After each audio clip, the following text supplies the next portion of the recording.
Swastiastu.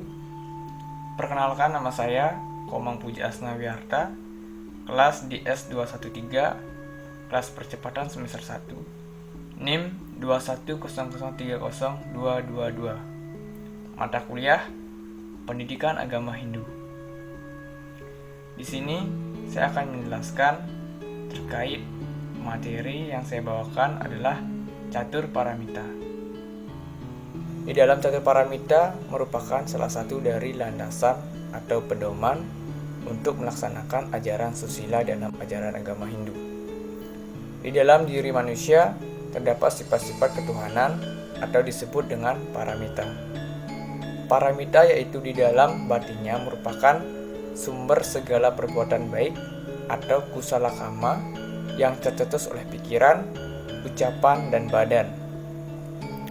Karena itu, kita harus dapat mengembangkan paramita itu demi untuk mencapai kebahagiaan, ketenangan, dan kegembiraan bagi umat kita. Sifat ketuhanan itu sendiri dari Maitri, Karuna, Mudita, dan Upeksa yang disebut dengan catur paramita, agar hidup kita tidak terus-menerus dalam kesengsaraan dan penderitaan yang tiada henti-hentinya. Sekarang saya akan membahas tentang pengertian catur paramita.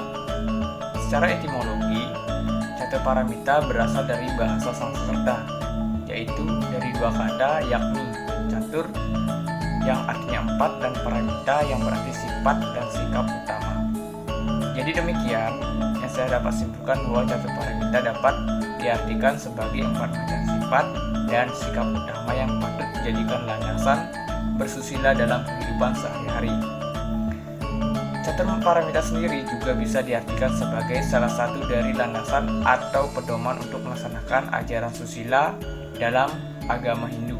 Adapun 4 bentuk budi luhur dalam diri manusia atau 4 sifat ketuhanan yang ada di dalam pikiran, ucapan, dan badan manusia. Adapun beberapa bagian dari catur paramita, diantaranya ada 4. Yang pertama, Maitri, Karuna, Mudita, dan Upeksa. Nah, di sini saya akan menjelaskan satu-satu bagian dari catur paramita. Yang pertama, Maitri atau dapat diartikan sebagai lemah lembut. Maitri berasal dari kata mitra, artinya berteman atau bersahabat yang tulus dengan sesama dan alam semesta. Manusia hendaknya memiliki sifat lemah lembut terhadap sesama makhluk hidup, dan juga Maitri dapat juga didefinisikan sebagai senang mencari teman ataupun bergaul sesama ciptaannya. Bila dihayati lebih dalam, Maitri sebagai persahabatan dan persaudaraan berdasarkan kepada kehendak yang baik terhadap semua makhluk ciptaannya. Dalam kehidupan bermasyarakat, alangkah baiknya dan pentingnya persahabatan itu yang kita laksanakan. Tanpa persahabatan, manusia tidak punya teman, dan tanpa teman, manusia tidak dapat menempuh kehidupan dengan baik. Sebaliknya, manusia tidak akan bisa hidup sendiri. Persahabatan itu perlu dilandasi rasa persaudaraan, menempatkan diri memiliki ramah tamah serta menarik hati segala perilakunya, sehingga menyenangkan orang lain dalam diri pribadinya. Persahabatan dan persaudaraan yang dilandasi dengan kesadaran dimaksud akan dapat melahirkan keharmonisan dalam hidup sesama dalam bermasyarakat. Adapun beberapa contoh dalam ajaran Maitri yang sering kita jumpai dalam kehidupan bermasyarakat dalam ajaran Maitri, yaitu kita sebagai manusia saling bergaul yang positif seperti halnya bergotong royong, saling menyapa, ramah dan tamah, tentunya akan banyak teman yang dekat pada kita. Nah, dan jika sebaliknya, jika kita memiliki sifat egois tanpa menyapa kepada orang lain, tentu orang lain juga akan menjauh kepada kita, dan tentunya kita tidak bisa saling mendekatkan diri kepada masyarakat kita. Bagian yang kedua, karuna atau balas kasihan. Karuna sendiri dapat diartikan sebagai cinta kasih, sikap luhur, atau balas kasihan terhadap orang yang menderita. Karena yang dimaksud adalah selalu memupuk rasa kasih yang terhadap semua makhluk ciptaannya. Sebagai manusia yang berasal dari sumber yaitu Brahman, maka manusia harus hidup saling berbalas kasihan seperti dikaitkan dengan apa yang diderita orang lain atau seorang kita ikut merasakan penderitaan, lalu selayaknya dan sebaiknya kita membantu dan menolongnya. Selanjutnya, contoh penerapan dalam pelaksanaan karuna sendiri. Nah, yang saya berikan contoh hal kecilnya yang sering kita jumpai, misalnya jika ada seorang yang kelaparan atau meminta sedekah yang sering kita jumpai di jalan. Nah, kita memiliki uang lebih dan seikhlasnya membantu dan memberi bagi yang membutuhkan seperti itu. Selanjutnya, bagian dari mudita atau sifat dan sikap menyenangkan orang lain. Mudita sendiri selalu memperlihatkan wajah riang yang gembira, yakni penuh simpati terhadap yang baik serta sopan dan santun. Mudita juga membahas tentang ikut merasa bahagia atas kebahagiaan orang lain, dan juga dapat diartikan sebagai rasa kemanusiaan yang lahir dari perasaan yang sama, sehingga merasa dekat, bersaudara, sehingga timbul saling mengasihi, sayang menyayangi, dan bersimpati atau turut merasakan kebahagiaan maupun kesusahan orang lain yang dideritanya. Dalam ajaran mudita sendiri, ada pun beberapa contoh dalam kehidupan kita di masyarakat. Nah, contohnya manusia hendaknya jangan melakukan perbuatan yang dapat menyebabkan orang lain susah, atau jangan rasa iri kepada orang lain. Nah, bagian yang terakhir yang dari bagian catur paramita yaitu upeksa atau toleransi. Upeksa yang berarti tidak hirau, acuh tak acuh dalam keadaan batin seorang yang tidak dapat dipengaruhi yang beda sehingga pikiran dapat terpusatkan. Pengertian upeksa secara mendalam adalah merupakan bentuk batin seorang yang tidak pamrih. Upeksa juga merupakan sikap luhur ditunjukkan dengan selalu berempati atau menghargai keadaan orang lain. Tidak pamrih di sini adalah tidak ingin mendapat balasan pujian penghormatan, apalagi berbentuk harta benda.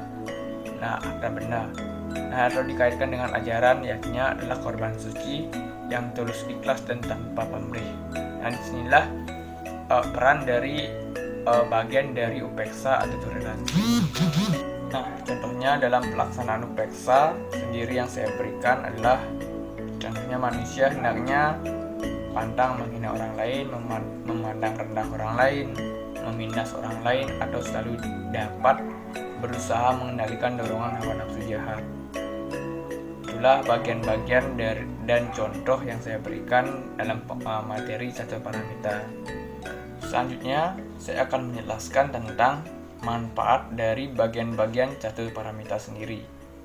Yang pertama saya bahas adalah adapun manfaat dalam pelaksanaan Maitri. Yang pertama, terciptanya kehidupan dari persahabatan dan persaudaraan antar sesama makhluk hidup. Yang kedua, terciptanya rasa kehidupan saling tolong-menolong dalam suka dan duka. Yang ketiga, manusia dituntut untuk selalu berbuat baik terhadap semua makhluk ciptaan Tuhan. Dan yang kedua adalah adapun manfaat dalam pelaksanaan karuna. Yang pertama adalah menumbuhkan rasa balas kasihan atas penderitaan sesama manusia dan ciptaan Tuhan. Dan yang kedua, manusia rasa toleransi terhadap semua makhluk ciptaan Tuhan. Dan yang ketiga adalah menuntun manusia untuk hidup saling tolong-menolong dalam keadaan suka dan duka. Selanjutnya, saya akan membahas tentang manfaat dalam pelaksanaan mudita. Yang pertama, menumbuhkan rasa ikut menyukuri kebahagiaan orang lain. Yang kedua, menumbuhkan rasa ikut menikmati kebahagiaan maupun kedudukan orang lain. Yang ketiga, menumbuhkan rasa suka dan duka dalam ajaran Tattwa Masi. Dan yang keempat, menuntun manusia untuk hidup saling simpati dan toleransi dengan sesama. Dan yang terakhir adalah manfaat dalam pelaksanaan upeksa. Yang pertama, menumbuhkan rasa batin tidak terikat akan untung dan rugi, pujian dan cemoohan orang lain. Yang kedua, menumbuhkan rasa tidak terikat atau rasa balasan untuk untung penghormatan, apalagi berbentuk harta dan benda. Dan yang ketiga, menuntun manusia untuk tidak berbuat di luar dari ajaran Trikaya Parisuda. Selanjutnya, saya akan bahas tentang beberapa larangan dalam ajaran Catuparamita. Yang pertama, untuk dapat berbuat maitri, maka kita jangan melakukan atau berbuat bencana yang bersifat maut atau disebut dengan anta kabaya, atau jangan membenci. Yang kedua, untuk dapat berbuat karuna, maka pantang melakukan perbuatan yang menyebabkan terjadinya penderitaan yang tersiksa, kesengsaraan, atau jangan bengis seperti itu. Dan yang ketiga, untuk dapat berbuat mudita, maka jangan melakukan perbuatan yang dapat menyebabkan orang lain susah, atau jangan memiliki rasa iri hati kepada orang lain. Dan selanjutnya, untuk dapat berbuat upeksa, maka pantang menghina orang lain, memandang rendah orang lain, merendahkan orang lain, atau selalu dapat berusaha mengendalikan dorongan hawa nafsu jahat. Demikian ajaran Catuparamita patut kita upayakan dan merealisasikan dalam hidup dan kehidupan ini. Dengan demikian, di antara kita sesama makhluk ciptaannya dapat hidup berdampingan, serasi, selaras, harmonis, dan damai. Dalam ajaran Catuparamita sebagai implementasi dari ajaran Tattwamasi, patut kita jadikan pedoman untuk mewujudkan kehidupan yang sempurna dan harmonis. Oleh karena itu, dalam ajaran ini kita perlu terapkan dan implementasikan dalam kehidupan bermasyarakat, keluarga, dan kehidupan sekarang. Kalau bukan kita, siapa lagi? Dan kalau bukan sekarang, kapan lagi? Mari kita sama-sama semua hendaknya melaksanakan ajaran Catuparamita dengan tulus ikhlas tanpa pamrih. Nah, sekian video materi yang saya dapat sampaikan pada hari ini. Semoga teman-teman semua bermanfaat dan berguna. Sekian dari saya ucapkan terima kasih. Om Santi Santi Santi Om.